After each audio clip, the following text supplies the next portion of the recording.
Afternoon or good evening. Welcome to another episode of Life with Shenita.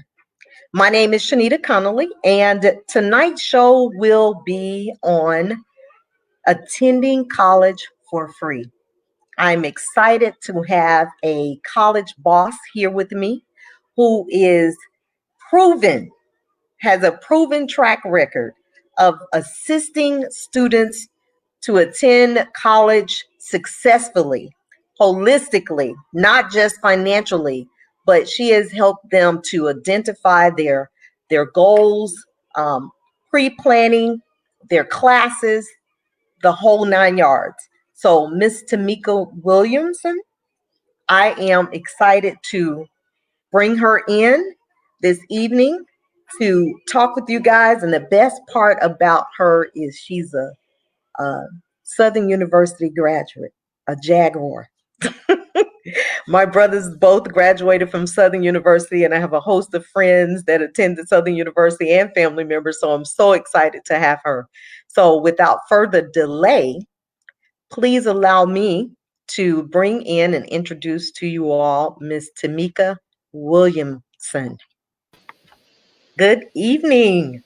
Good evening. How are you? I'm great. How are you? Good, good, good. College prep boss. Yes, ma'am. Oh, I'm excited. I'm excited because, I love sharing resources and people call me all the time for resources. And so I wanted to make sure when I met you and I was talking to you about what you do, that we share what you do with everyone. And this platform I thought was a great way to introduce you to some people in hopes that, they will gain some knowledge and connect with you for their students, for their Oh, children. yes. So welcome. Thank you for having me. Yes. So tell the audience a little something about Tamika Williamson, other than you're a Southern University graduate. Yes, go Jaguars. I am a proud HBCU alum of Southern University, engineer by trade. But the work I've been blessed to do is all about transforming lives, whether it's at a corporate level or here on the college side, and it's something that I enjoy doing. Being able to help families, educate them, empower them, and inform them on how to navigate the game of college admissions so that they can minimize the chance of incurring any type of debt to pay for college is really a game changer. And that's why it's so critical. And that's why it's something me and my team don't take lightly, because we understand the importance of what it means for a child and their future when they are able to graduate from college without debt. So that's what we do. That's our mission. And we're continuing to work hard at helping as many families as possible going forward. Yes, that's awesome. I know, my children were blessed to have their dad was a veteran in the Army, and so they were blessed to have military benefits when they went to college. And um, it's so expensive, like as you said, to graduate and you have 50, 60, 70,000, 80, $100,000 in debt, versus leaving college with no debt. It's a Yeah. beautiful thing. So I applaud you in this work that you're doing. And it's, great, great, great work. So thank you. So tell us what led you to do what you're doing. What led you to that? Shanita, I tell people I believe this is a God mission. It initially started with my book, and in my small mindedness, our vision for things and God's vision are always two different things. Yes. My goal was to publish a book that outlined how families can go to college, because I was a first generation student. I had to figure it out myself. And I wanted to define and give people a roadmap on how to do it, really tailoring it for first generation families so they didn't have to try to figure it out like I had to try to figure it out. So to make it easier for them, that was my initial goal. That's all I was planning to do, was to publish the book and just kind of keep moving on some other things. But of course, that was back in 2008, 2009. But God had a different plan. And it evolved into more of the movement. And it brings us to where we're at today now, being able to convert it or expand it rather into a coaching service and a coaching platform where we've been able to facilitate workshops. And we used to we've touched over 5,000 families when we think about all the workshops and seminars we've held. And then we have our small private group that we've been able to work with in terms of our clients. So it's really a God mission. Like I said, I'm an engineer by trade, but as an engineer, as a scientist, my whole career has been around solving problems. I love it. It is really just another version of that, being solution oriented and solving a problem that's out there. Wow. So you started out just really helping people to navigate successfully through first generation college students with the book that you authored. Yes. And you were an employee at the time. At the time, yes, ma'am. As an engineer. At that time, I was not in engineering. I was in management. I had already progressed up the ranks, and I was in management at that time. Okay, that is just an awesome, awesome story. And you're right. Our plans and God's plans are so different. And so I'm so glad that you yielded to his plan, because you really could have stuck with your plan, right? Oh, absolutely. I tell folks, hey, this is a God mission, because if it wasn't, I would have let it go a long time ago. I can make a whole lot more money on the corporate side than I can on the educational side. I understand it. Yes. But go ahead. No, but I'm in a place now, you go through these different cycles of life and you learn different things, you have different experiences. And what happens is your priorities change, your view on life changes, and it shapes what's most important to you. And so your thoughts today, well, they shouldn't be the same as what they were 2 or 3 years ago, because we should be growing and developing. Yes. And that's really what has happened. God has just shown me different things. So I'm at this place in life right now. It's all about living a life of significance. How do I leave a legacy that's like a gift that keeps giving? Yes. And when you think about this piece around education and helping families navigate the lay of the land so that their child can have the best outcome, that's a gift that keeps giving, because we can keep them out of years and years and years of debt. You think about the magnitude of debt students are graduating with this $1.6 trillion problem we have in this country. If nothing is done to address that problem, we have kids who are going to be in debt for the rest of their lives until they leave this earth, which means it's going to limit their buying power, their investment power, their saving power, and what they can do in terms of their everyday living. That is you. I mean, that just speaks volumes. You're right, because you get out of college and you're making $100,000, and your student loan is, say, you're a doctor. Your student loan may be what, several $100,000? Yeah, several $100,000, and so when you graduate with a several $100,000 student loan bill, it takes me back to the story of the dentist. When he first graduated from dental school, his loan, I think, was somewhere about $350,000, $400,000, but making the payments on it and the interest, although the interest is small, the impact is very, very minimal. So after, I forgot how many years it was, maybe about 7 years or so, that loan value increased to $1 million. Woo. And it's like $1 million. How do you pay that back? And so attending college for free and your services are essential to making sure that our future students or your future clients don't have that as their story.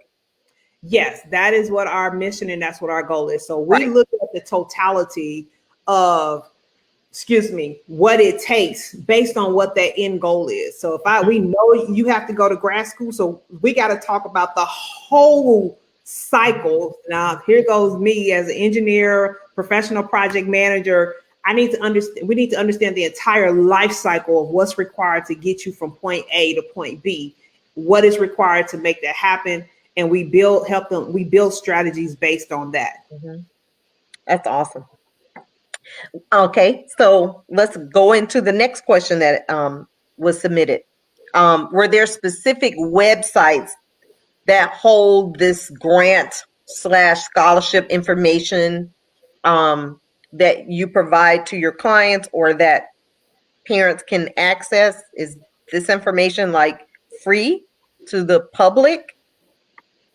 Well, when you talk about the context of scholarships, there are tons of resources out there. Mm-hmm.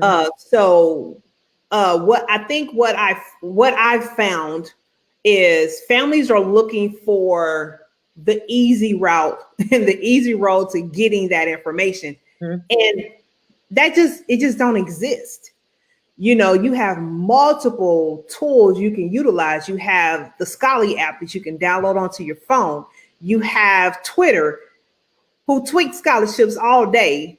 Organizations tweet scholarships all day, every day, 24/7. You have websites. We had FastWeb back in our day. FastWeb still exists, but there are other scholarship repositories.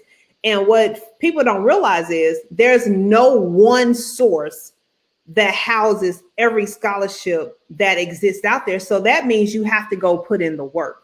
But the other side of this, and I always try to explain to our families, because it's very important for us to make sure they understand what the system, what the process is, and what the game entails. So when you look at scholarships, there are multiple levels of scholarships. You have institutional scholarships, you have private third-party scholarships. You must pursue both pathways. You must pursue both pathways. But if you don't know to look at that, when we talk about scholarships, we only look at it from one standpoint, and that's the private scholarship side. But that's the side we don't put in the work to pursue neither, because I get it all the time. Looking for scholarships is another job. Yes, it is. You have to put in that sweat equity. So at the end of the day, how bad do you want it? Mm-hmm. But the other part of it is you can't wait till the last minute to do it. Right. That's true. I remember when I had my summer camp, we would actually have the kids do the PSAT practice, and they were middle school and high school students. And we would have someone to come in and talk about college and scholarships. We took them on college tours, and you're right.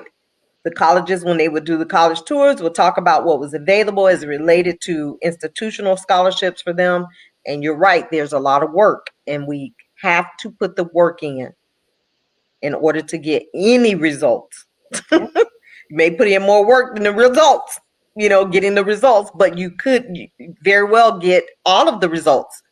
Have you seen some of your clients net all of the work that they put in the scholarships from all of the resources that they applied to? Oh no, I mean, you're not going to get all the scholarships. I mean, you're playing with the law of numbers. Mm-hmm. You got a law of numbers. But the thing is, if you don't get in the game, you never have a chance to win. Absolutely. So, one, you have to get in the game. You have to participate. Two, you have to start the process early enough, meaning you cannot wait till your child hit 12th grade year to start thinking about looking for and applying for scholarships. I'm not saying it's impossible, because nothing is impossible with God, but let's talk about probability. The chance of you getting anything over $5,000 or $10,000 within the last year of your child's high school is not that probable.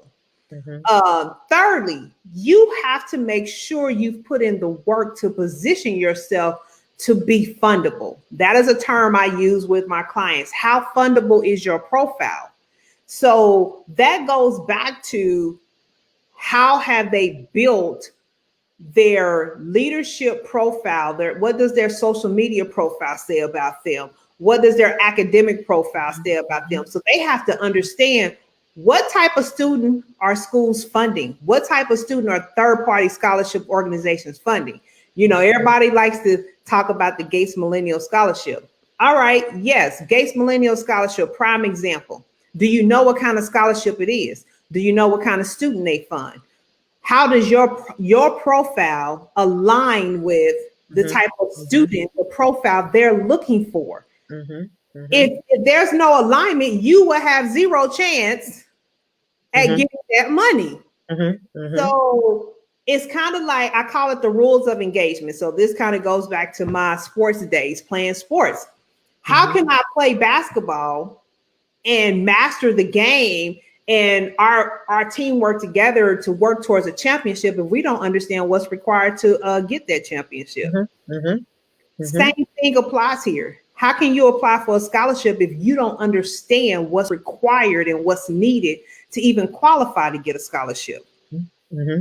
And so your company will sit down with parent and child and discuss the total vision or goals for that student and start working as early as when? We work with families from K through 12. Okay. K through 12. And I want to put some emphasis on that. K through 12, meaning we don't work with families. We don't work with students once they already enter college. Because see, this goes back to understanding how the money flows and how funding occurs. The funding is different when you're in high school than it is when you become a college student. So it shifts, it's more difficult, and the expectations are different. So we work with students before they leave high school. Wow. And when you say K, we are talking kindergarten. We are talking kindergarten. Yes, we do have a program for students. We have a K through 6 program. So basically we have K through 6, K through 7, and then 8th through 12th grade. Because what they're gonna do for K through 7 is very different than what the focus will be from 8 through 12. Now, there are still some differences that exist between that 8 through 12 pathway, but the focus is still the same. But it's all in understanding the game of college and when you need to start that process. Okay. And so I actually listed your information, your website there, your Facebook page there, so that parents can connect with you and get involved and find out when services, I guess, or programs are offered, or seminars, or how to get involved with your business. I like the idea of starting as a kindergartner through high school, and then you have the college component. Is that it? Yes. Okay. All right. So at what point do you think, and it says, good for parents and students to seriously start talking and planning for college, and we just kind of talked about that as early as kindergarten. What are some things that you recommend they do other than meet with you? What are some things or some tips that you could say to a parent that may be watching right now they should be doing? One thing, there's several things, but I'm going to start with this.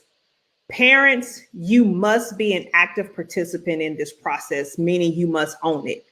I've talked to countless parents who rely on the school and the school only and the school counselor to get their child college and career ready. And there's a misnomer that is their responsibility. And I want to dispel that myth right there. It is not the school's job, and it's actually not the school counselor's job to get your child college and career ready. They are only a piece of the puzzle. They are there to assist from the academic standpoint, but the ownership really comes back to you, parent. at the end of the day. Because when you start looking at the stats, and I was just sharing this with a parent the other day, because I sit on the post-secondary board here in Atlanta, and when you start looking at across the board, the counselor ratio to student, it's about 350, 450 students to one counselor. And we have a stat that breaks it down into minutes in terms of the entire school year. And it's somewhere around, it equates to about 30, 35 minutes a school year per student. How much can you get done in 30 or 35 minutes for an entire school year? Mm-hmm. So parents have to get educated on the process so they can take ownership and help steer their child in the right direction. Mm-hmm. So that's one of the things I want to tell parents. We got to shift the paradigm, because the ways our kids are getting educated now is very different than what it was 10, 15, 20 years ago. Mm-hmm. You have to take ownership now, because if you don't, your child's going to be left behind. So you have to get informed and understand what's required for them academically, what's required for them to be prepared post-secondary, and what do they need to do socially and emotionally, because we have all these aspects that feeds into building that total child, because that's what's going to show up at the end of the day when it comes to whether or not they're fundable from a college perspective and from a scholarship perspective. So that's probably the biggest message I would give, because if they accomplish that, then everything else will fall in line, because now they'll be more open and they'll be more informed on, okay, how important is test prep? Now, granted, we know the whole test conversation is on the rocks right now, but still, I now know I need to start looking at getting them prepared, because that's a process. Getting them prepared as early as third and fourth grade. What type of books should they be reading? How do they write? Maybe I need to work on cultivating their writing skills. Maybe I need to challenge their reading. I need to get them to start speaking more, because we got these devices. Our kids have now lost the art of how to communicate effectively. Absolutely. So now, when they graduate, they don't even have the basic social and emotional skills necessary for them to function effectively in a college environment, which translates into their ability to function in a work environment. Mm-hmm. Mm-hmm. So all of it is connected.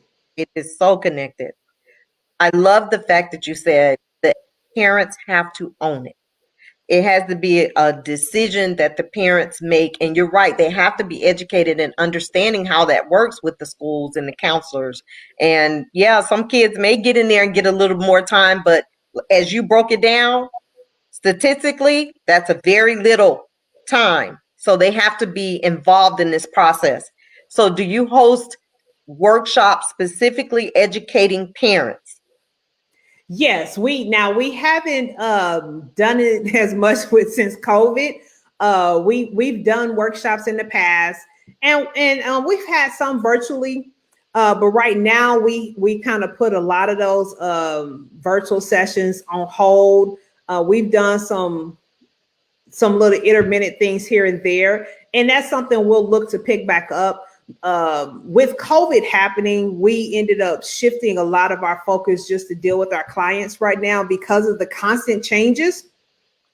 It was important for us to make sure our seniors were okay and they transitioned into college these last 30 days or so. And we're still like kind of just checking in and following up to make sure they're okay, because there's still some adjustments. Some are doing virtual, some are doing hybrid learning.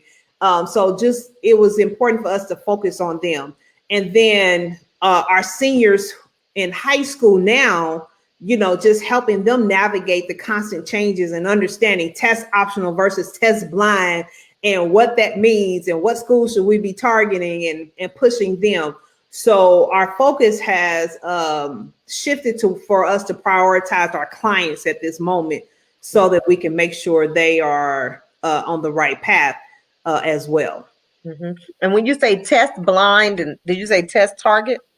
Test blind, test optional. Optional. Can you explain what that means? Is that something you're able to share? Oh, That's new. I've never heard those terms before. Yeah. So what's going on right now? When you start looking at when COVID happened, we started having the issues with ACT and SAT. You heard all the horror stories of people getting to test centers the day of, and they got a sign on the door, the test is canceled. People traveling 4 hours, 16 hours, 12 hours, and to try to get their child a test on file, and the test centers are closed down. With the COVID, with COVID happening and the inability for students to get a test on file, really the seniors is where it's been very critical.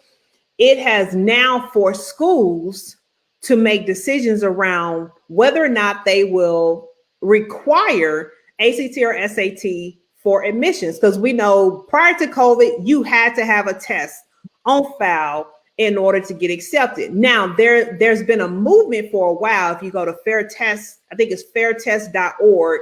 It's been a movement for a while for where there were colleges who made the decision way before COVID even was thought of to look at the student in terms of the totality of their profile. So the test was not a requirement for admissions or for funding.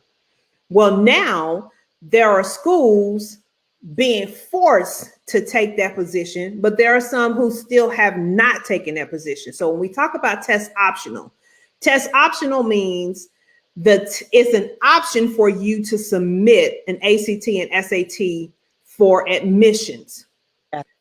But, and I'm gonna put a huge but here. What people don't realize is there are students, and this is why I told my seniors this. I said, you may be getting excited, and I told my parents this. When you hear test optional, kids are getting excited like, yes, I don't have to worry about the ACT, SAT. And I'm like, let me help you understand what that means.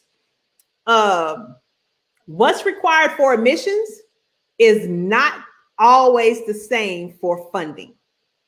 There are two different qualifiers, two different pathways, two different entities within a university. So two different decisions are being made.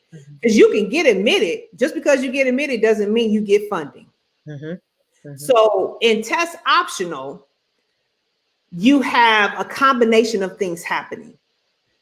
Some schools are waiving ACT and SAT requirements to get admitted, but you need an ACT or SAT on file in order to qualify for merit-based funding. So if these students aren't able to get a test on file, what does that mean? They can get admitted, but they're not going to qualify for any of the serious merit-based funding. So how are they going to pay for college? Because most families, let's keep it real, they're not sitting on $10,000, $15,000, $20,000 a year to pay for their child's tuition. But there are other schools who are waiving the ACT, SAT for admissions as well as for the merit-based funding. But I tell folks they still have to have a qualifier. The schools have to have a way to differentiate how they're going to pick students. So what we're seeing is schools adding additional requirements. Some schools are asking for AP tests. How many students take AP classes and how many students take AP tests? Right. Not a lot. Since we can't get the ACT, SAT, we want you to submit your AP or your IB test, and we'll use that as part of the requirements. And then I've seen schools, I posted this last week, one of my parents from last year, she posted, okay, now they asking for too goddamn on much. Now she ain't got to worry about it because her baby started college this fall and she's good. But we're even seeing schools asking for students to submit essays that's been graded by their English teacher.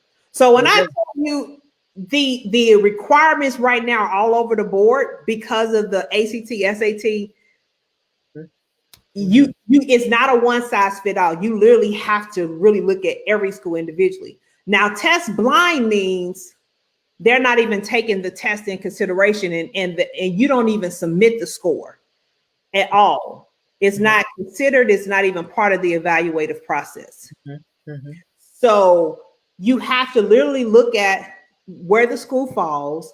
Some schools are even changing midstream, because I've seen some schools, because of the pressure, because there are entities tracking this and putting schools on blast.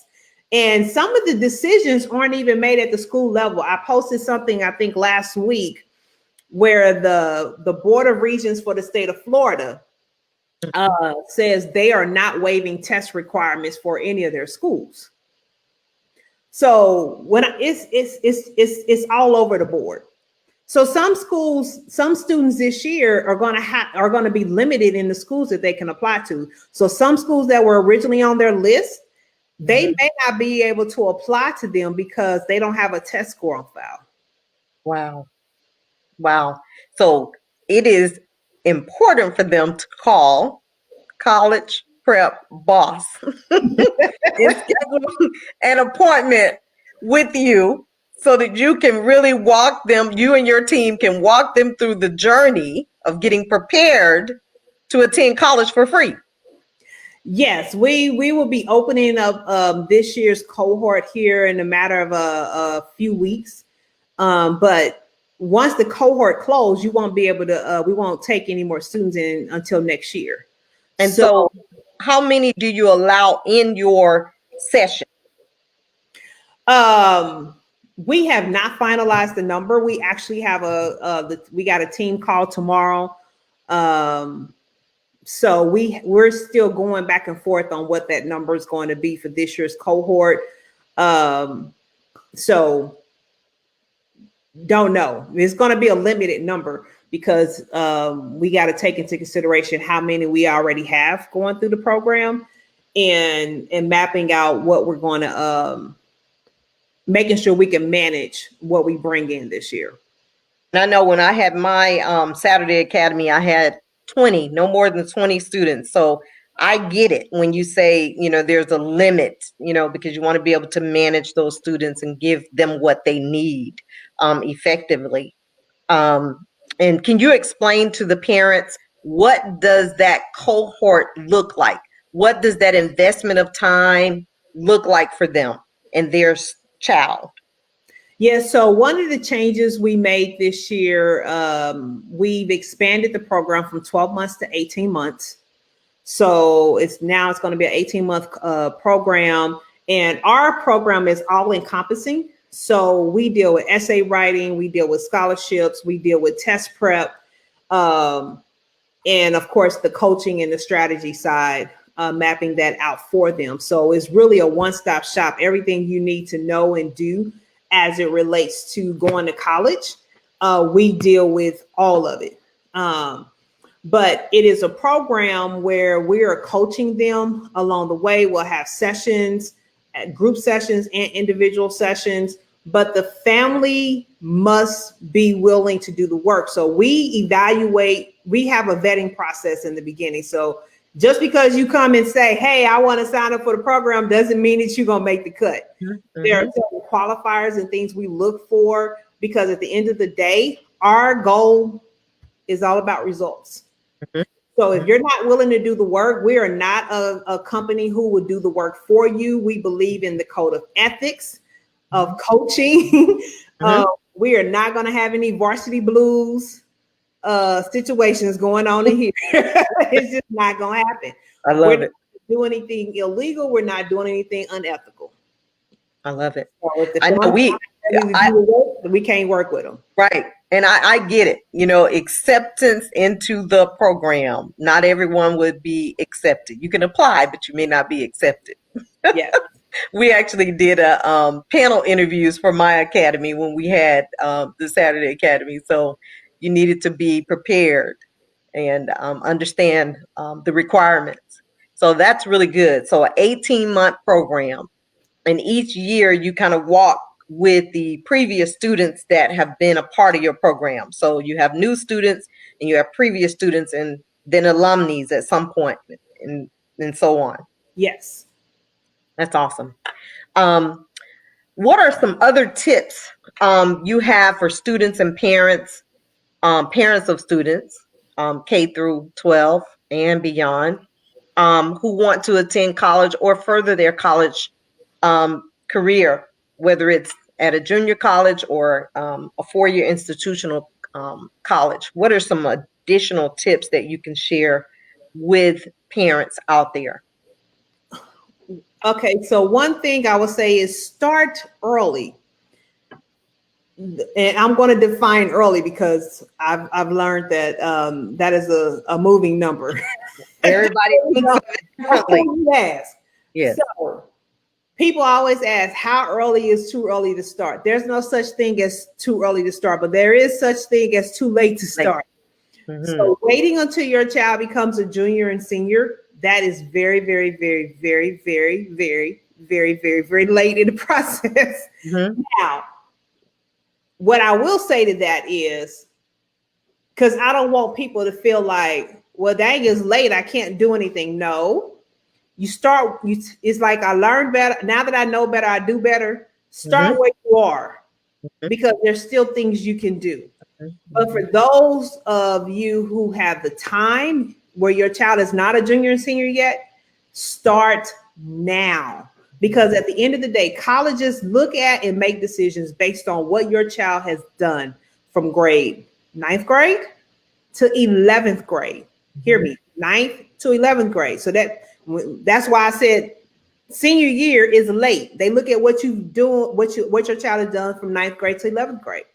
So it's easier to plan for what you need to do than it is to make lemonade out of lemons. Mm-hmm.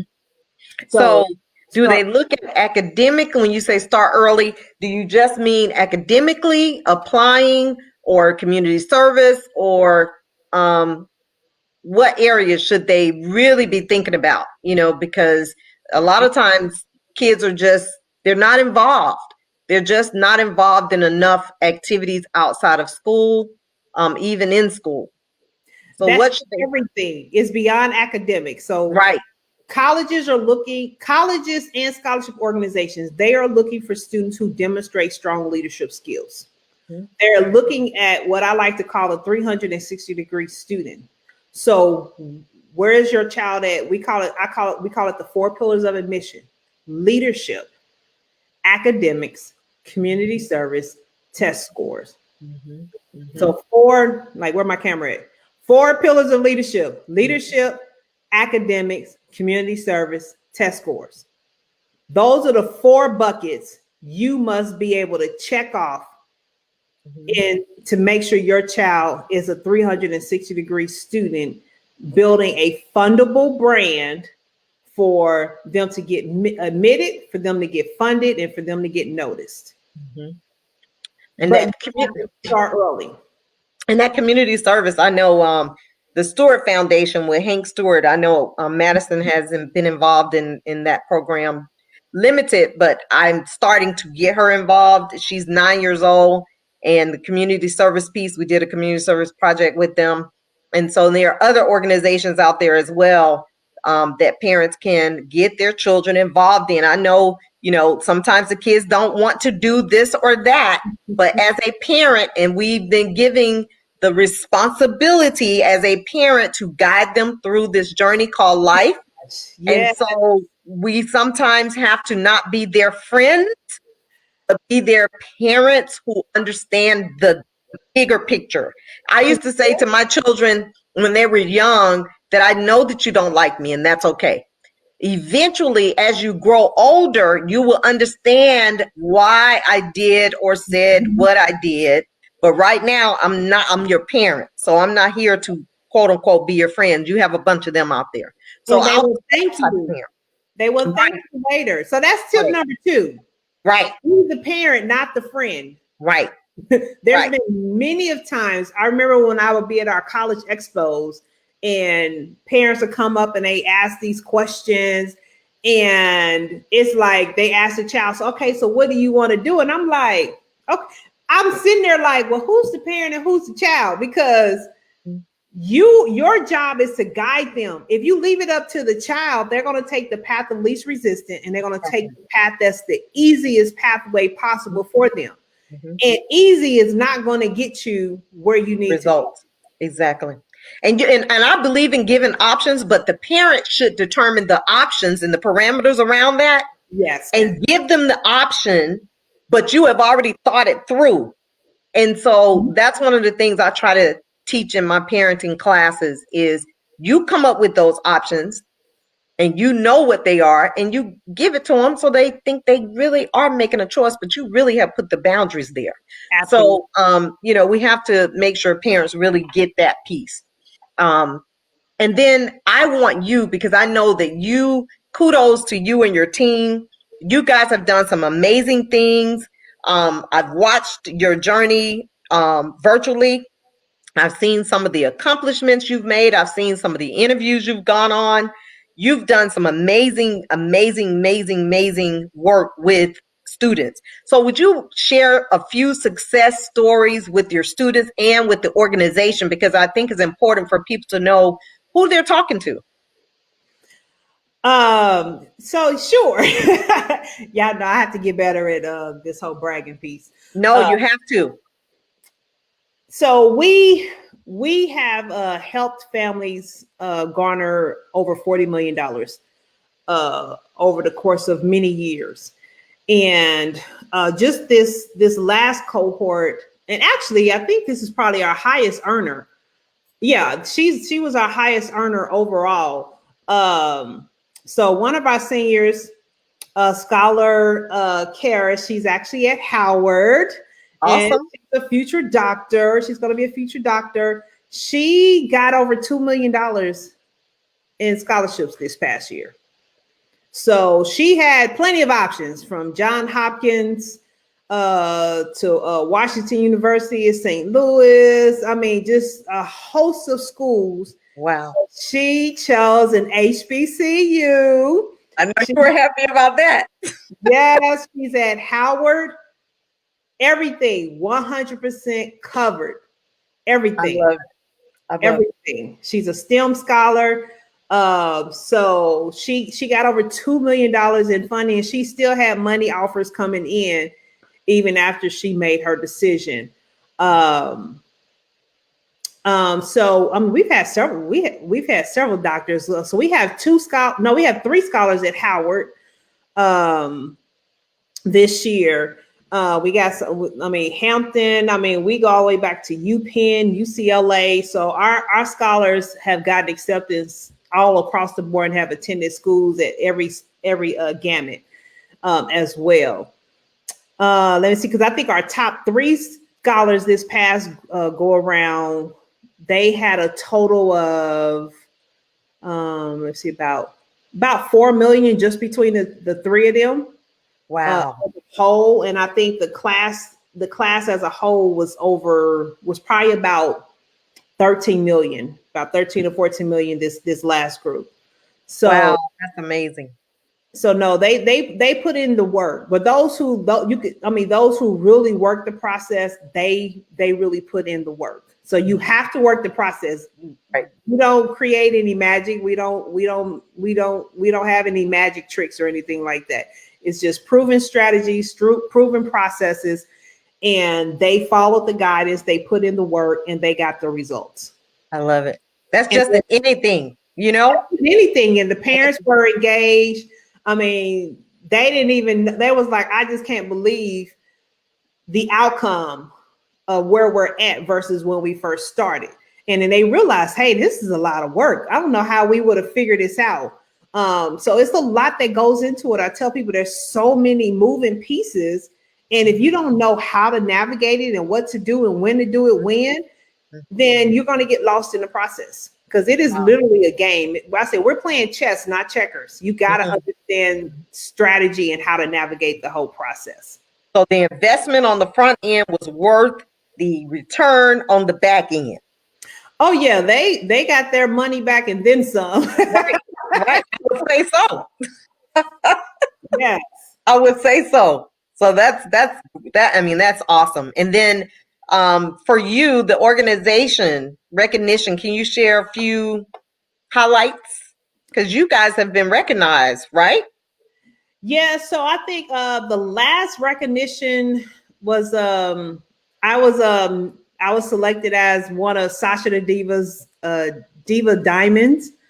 So that was an honor to get that recognition by Sasha the Diva and do an interview with her as well. We were able to trademark College for Free as well. So we're looking to do some additional exciting things around that, and we're working on some additional trademark content as Protect well. your brand. Yes, protect your brand, protect your stuff. Protect your stuff. Yes.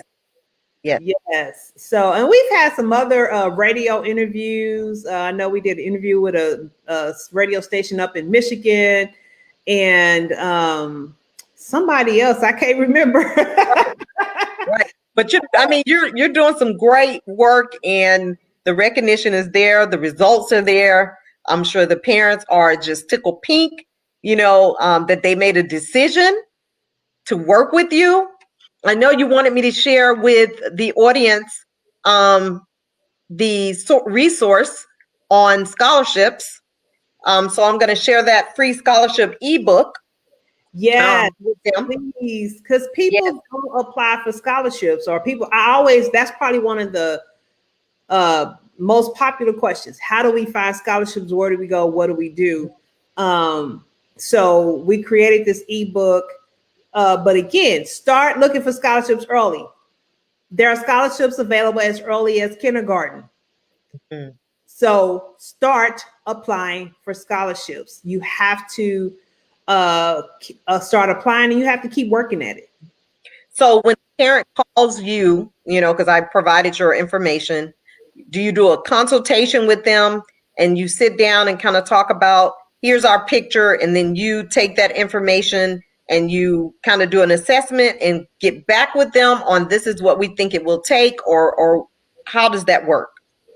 So what we normally do is we do what is called a discovery call, and with the discovery call, we ask a series of questions, and we have some discussion around what they've done, what they're looking to accomplish, understand their pain points, and based on that context, we're able to recommend the program that's best for them. Most people go into our flagship coaching program, which is the 8th through 12th grade program, because rarely do people start the process early. Mm-hmm. So we get more people on the latter end. Most of our clients are referred to us by previous clients, and based on that and our assessment of where they're at, we look at if it's a fit. On our end, they get to make the decision if we are a fit, because we're not always a fit for everybody. Mm-hmm. Mm-hmm. And then from there, it's a matter of, hey, are they willing to not only put in the work, but are they willing to make the investment? Our program is not free, but it requires an investment of finances, and it also requires an investment of time for the whole family. I love it. I just think it's definitely worth every parent out there who sees their child as a college student to contact you for that discovery conversation. And don't count it out. Don't discount it, parents, until you have taken the necessary steps to inquire or talk with Ms. Williamson and her team to see what the offerings are. And as she said, if you're a good fit and if they're a good fit for you. So I'm hoping that they will reach out to you as you take clients from all over the country, not just Georgia. We have clients all over the world. So last year we had 2 clients. One was in Japan, the other one was in Saudi Arabia. Awesome. Their kids were U.S. or they were U.S. citizens. They were just stationed there. So we have clients all over the world. We do have payment plans. We've always tried to make our program affordable. We still are less. Our program is still less than what the standard cost is in the industry. Mhm. I tell people that all the time. It may appear unaffordable to you. It's just a matter of how you look at it. It's a Right, matter of your perspective and what you're willing to invest in. right, right. Awesome. Well, I am so excited and I'm so honored to have you here tonight to share your journey, and hopes that all those who desire for their children to attend college for free are willing to, at least, as I said earlier, have the conversation with you and do the work if they make the decision to get their children involved in this program, which I highly recommend them to explore. So I Oh, thank you. thank you for having us. Thank you for the honor of just being present. And thank you for what you do for our future leaders, what you will continue to do, what you've done. And I wish you much success on your continued journey. I appreciate it. And same to you. Keep getting the word out about everything that you're doing, because you are tackling so many different angles of topics that's really relevant and important and critical, especially in today's time. So, continue to do what you're doing. We have to give voice to that vision that God is giving you, because that information is needed and is meant to be shared. Yes, it is. Thank you. Thank Yeah. you. And to the college prep boss, have a wonderful evening. Thank you. You too, Miss Thank Shenita. you. And SU, Yes, Jaguar. Jaguars. Now we're not going to have no football season this year, but go Jaguars. That's right. That's right. That's right. I know my brothers are having a fit about that because they love a tailgate. Yes, the best band in the land. I don't care what nobody say. The Nobody says. I love it. Jaguars is the best band. Yes, they are. Yes, yes. The Human Jukebox, Southern University, Baton Rouge, Louisiana. Absolutely, down in the bayou. Absolutely, that's Yes. us. I want to go so bad next week because we're out of school for the entire week. I'm trying to figure it out. But yes, so Yeah, you don't want to go right now. They are still feeling the impacts of what was the one that just passed? Not Sally, which is now. the one prior. The Right. one prior to that, because it hit the Lake Charles area, so the Yep. domino effect is still It's impacting. still lingering. It's still lingering and impacting Baton Rouge. I just want to just go and just sit, just be in my brother's house and just, but I probably won't, but that's just what I want to do. But I will get there. Oh yeah, no, I mean I've talked to. Hey, I'm gonna have to sit and wait a little bit before I come back and visit. And let everything pass. Yes, yes, yes, I feel you. But thank you so much again, and you have a wonderful, wonderful evening. Thank you. You do the same. Take care. All right, you too. Bye-bye. Bye bye.